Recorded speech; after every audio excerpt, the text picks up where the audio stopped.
عقل مند بولنے سے پہلے اور بے وقوف بولنے کے بعد سوچتا ہے۔ حق تعالیٰ کا ذکر تمام گناہوں کو غرق کر دیتا ہے۔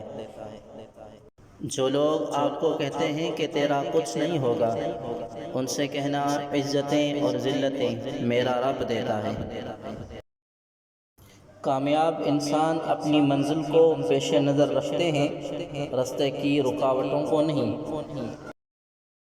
آپ لوگوں کی باتوں کی پرواہ مت کریں، کیونکہ آپ نے جواب اپنے اللہ کو دینا ہے، لوگوں کو نہیں۔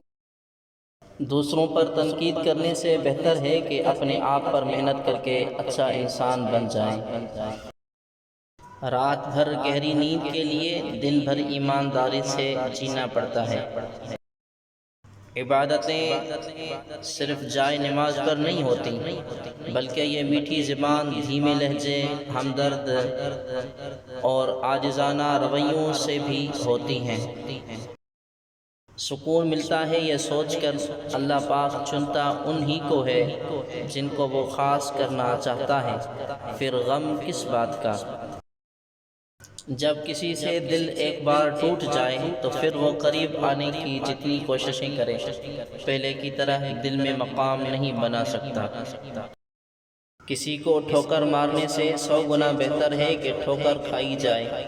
ٹھوکر کھانے والا ایک بار گرتا ہے، ٹھوکر مارنے والا ساری زندگی کے لیے گرا رہتا ہے۔ گفتگو ایسی چیز ہے جس کی وجہ سے انسان یا تو دل میں اتر جاتا ہے یا پھر دل سے اتر جاتا ہے۔